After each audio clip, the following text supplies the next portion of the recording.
집을 살 것이냐 말 것이냐 고민을 하는데 아내는 사자 그랬어. 그런데 안 샀어. 그랬더니 올랐어. 집은 놓쳤지만 가상화폐를 들어갈까 말 것인가 고민을 하는데 요번에도 또 아내가 하지 말라 그러는데 들어갔어. 그랬더니 또 반토막이 딱 나버린 거예요. 큼직큼직한 결정에서 후회가 되는 결정을 하고 나니까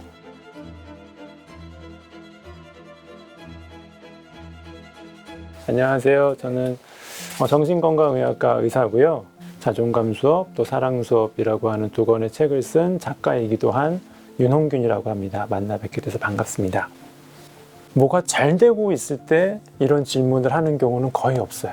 뭔가 내가 원하는 보상이 잘 안 떨어지고 있을 때 이런 생각들을 많이 합니다. 제 인생 최초로 현타가 왔던 첫 번째 장소가 저는 놀이터였던 것 같아요. 놀이터? 네. 다 친구들은 막 다 뛰어다니고 막 재밌고 신나고 하는데 저는 구슬치기만 하면은 구슬 다 잃어. 달고나 같은 것도 이렇게 톡톡톡톡 쳐가지고 섬세하게 작업을 해야 되는데 마음만 급해가지고 하다가 달고나 성공한 적도 한 번도 없고 누가 게임의 규칙을 설명을 해줘도 잘 파악을 잘 못했어요. 저는 요번에 오징어 게임 그 드라마 보면서 너무 이 드라마에게 고마웠던 게 고마워요. 시작하자마자 오징어 게임, 우리 동네에서는 오징어 이상이라고 불렀거든요. 그 게임은 끝날 때까지 규칙을 이해를 못하고 끝났어요. 그런데 그 드라마에서는 시작하자마자 너무 일목요연하게 그 게임의 규칙을 설명해줘서 이제서야 이해가 됐거든요. 어렸을 때는 형들한테 물어봐도 너는 그냥 깍두기나 해. 그래가지고 야, 이거 내가 오늘 놀이터에서 계속 노는 게 맞나? 괜히 남들한테 피해만 주는 게 아니냐? 뭐 그런 생각들 처음으로 했던 것 같아서 이런 질문에 빠져 계신 분들 보면은 동병상련을 막 느낍니다. 성취감의 결핍을 겪는 경우에 이런 질문에 자주 빠져요. 이 성취감, 이게 이 요즘 사람들은 막 성취뽕이라고 부르더라고요. 성취감이 딱 한번 뇌에 들어오면은 심리학적인 용어로는 긍정적인 보상이라고 하고 뇌과학적으로 봤을 때 뭐 쾌락 중추가 활성화가 되면서 이제까지 고생했던 것들을 어느 정도 잊을 수가 있어요. 그렇다고 막 쾌감이 막 느껴지는 건 아니지만 직장에서 내가 뭐 과장으로 승진했다, 또 부장으로 승진했다 그러면 내가 그래도 또 인정받는구나 생각이 들어서 한 3년 정도는 그냥 진통제 맞은 사람처럼 쭉 가거든요. 공부로 따지면 내가 저기 이제 뭐 좋은 높은 목표가 있고 이 목표를 가기 위해서 공부를 이런 방식으로 하는데 많이는 아니더라도 성적이 좀 몇 점씩은 올라야 내가 이 길로 계속 가면 이 방식대로 공부를 하면 서울대가 나오겠구나 생각을 하는 거잖아요. 그래서 중간 성취물, 중간 보상물이 잘 안 나오는 경우에 이런 질문을 습관적으로 하는 것 같습니다. 그리고 두 번째는요, 내가 어떤 결정을 내렸는데 이 순간의 결정이 어떤 큰 상처로 자리를 잡은 경우에도 이런 질문들을 자꾸 하게 돼요.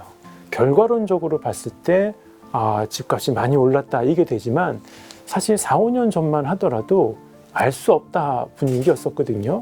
그래서 제 또래 이제 친구들 같은 경우에 한 20년 정도 직장 다니면서 이제 돈을 좀 모은 거예요. 그래서 그 몇 년 전에 집을 살 것이냐 말 것이냐 고민을 하는데 아내는 사자 그랬어. 그런데 아니야 거품이 터질 것 같아 해가지고 안 샀어. 그랬더니 올랐어. 그럼 이제 막 어쩔 줄을 몰라 하는 거예요. 가족 볼 면도 잘 안 서고 그러고 있는 상황이었는데 막 가상화폐가 그때 막 뜨는 거예요. 그래서 집은 놓쳤지만 가상화폐를 들어갈까 말 것인가 고민을 하는데 요번에도 또 아내가 하지 말라 그러는데 들어갔어. 그랬더니 또 반토막이 딱 나버린 거예요. 그래서 이제 집값은 올랐고 내가 산 가상화폐는 떨어졌고 어떡할까 고민하다가 아내는 그냥 들고 있으라는데 또 이거를 팔았어. 그랬더니 또 올랐어.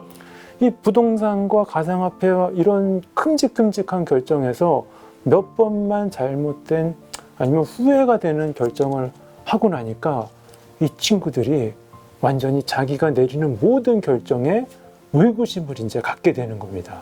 세 번째는요, 안전지대 결핍이라고 하거든요. 무슨 얘기냐면 내가 이 길로 계속 가서 실패를 하더라도 괜찮아. 나를 보살펴 줄 사람들이 있어. 내가 시험에 떨어지더라도 우리 부모님들은 내 등을 두드려 줄 사람들이야. 라고 생각하는 게 안 되는 분들이죠. 이런 분들은 어떤 베이스 캠프가 있고 거기서 조금씩 벗어나면서 한 발 한 발 모험을 해야 되는데 베이스 캠프 자체가 흔들리는 분들이에요. 내가 이번 시험 떨어지면 끝장이야, 끝장. 우리 집에서는 난리가 날 거야. 내가 이 결혼 만약에 잘 안 되면, 만약에 파혼이라도 하게 되면 우리 부모님은 알아 누우실 거고 이 세상은 나에 대해서 쑥덕거릴 것이고 내 친구들도 이 가족들도 다 나를 비난할 게 뻔해. 이런 생각이 들어있는 경우에는 아무래도 내가 잘 가고 있는지 못 가고 있는지, 잘 가는 건지 못 가는 건지 그 생각을 많이 하게 된다는 거죠. 이 세상이 나를 평가하고 있다.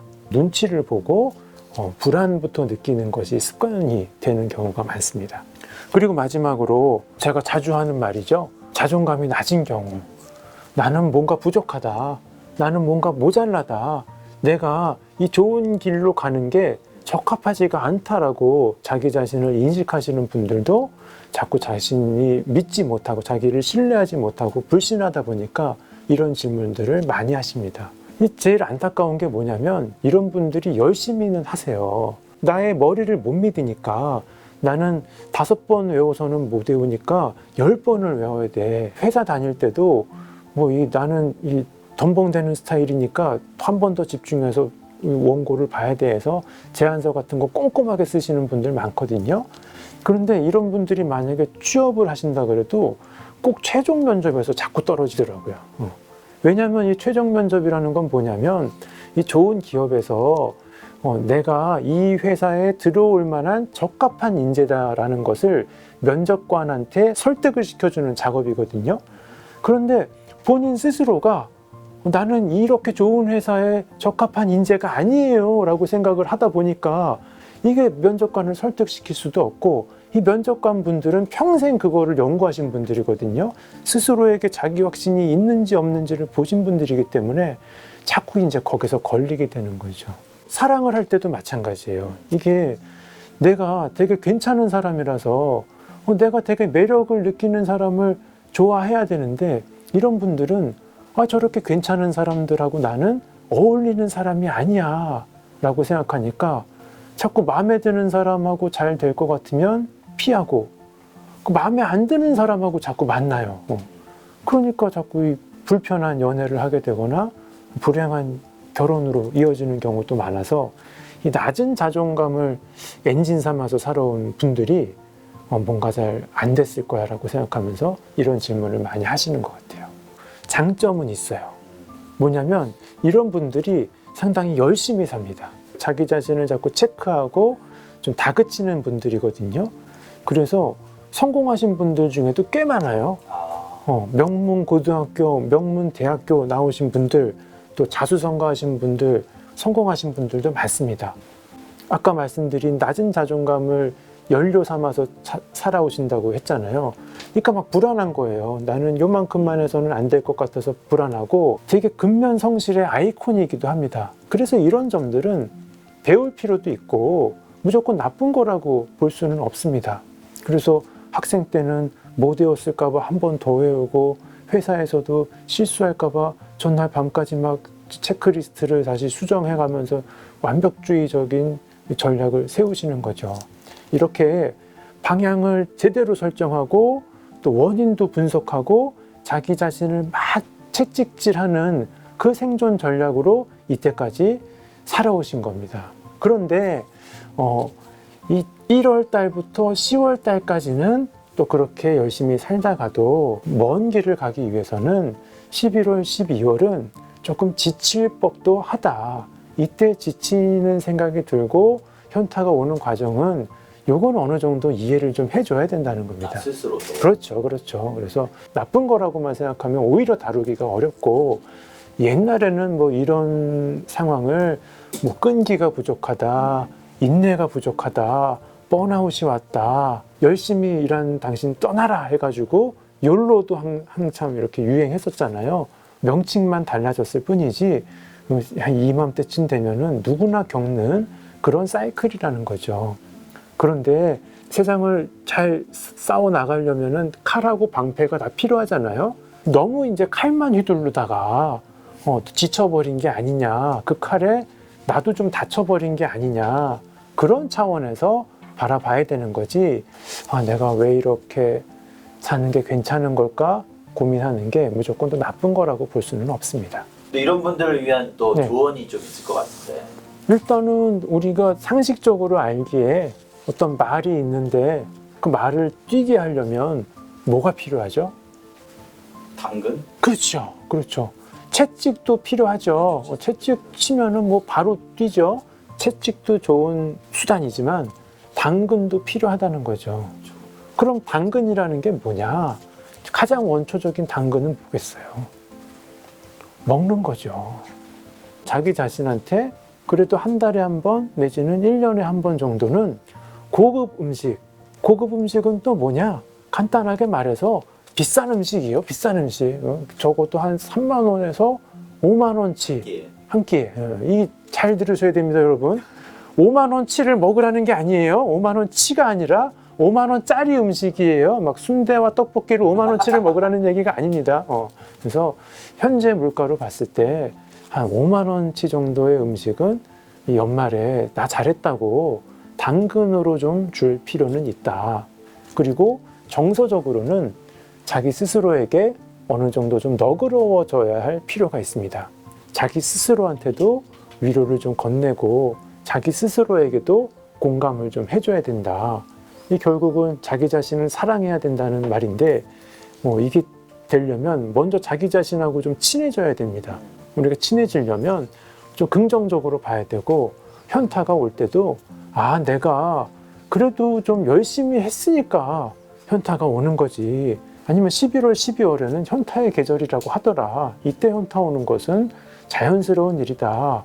원래 계획은 한 1월이나 한 3월 달에 세우잖아요. 그렇게 이제 1월에서 3월 달에 시작하고 또 좀 지치다가 여름 휴가 갔다 와서 버프 좀 받아가지고 9월, 10월까지 달리고 또 10월 달에는 좀 현타 와가지고 이런 동영상 보고 그런데 이제 그럼 지금 당장은 어떻게 해야 되느냐. 제가 지금 상황에서는 웬만하면은 가던 길을 좀 가셨으면 합니다. 물론 예외는 있어요. 이건 내 안전이나 건강을 위협하는 일이다. 내지는 좀 특별한 대안이 있다. 그러면 모르겠는데 그런 특별한 대안이 올라오는 것도 아니고 안전상 위협이 있는 게 아니라면 마라톤으로 치면은 언덕을 만난 거랑 비슷하거든요. 다들 뛰기 싫어하고 힘들어 하는데 그때 포기하는 사람들 많거든요. 지금 이 질문을 하신 그분도 합격을 위해서 거의 다다른 상태에서 지금 경쟁자들이 지금 이 고민하면서 빠져나가고 있는, 밀려나가고 있는 상황일 수 있으니까 웬만하면은 목표 수정하지 말고 계속 갔으면, 그러지 않으면 계속 목표 수정하면서 같은 자리만 빙빙빙빙 돌 확률이 높아지거든요. 저도 어렸을 때 그 놀이터에서 깍두기 했지만 그래도 제가 이 이야기를 여러분 앞에서 얘기할 수 있는 거는 그때의 기억이 어느 정도 추억으로 남아있으니까 그렇거든요. 만약에 깍두기 하라고 했을 때 상처받아갖고 바로 그냥 놀이터에서 집에 가버리고 그랬으면 지금도 아픔으로 남아있을 텐데 일단 나왔으니까 뛰어다니고 놀고 봤단 말이에요.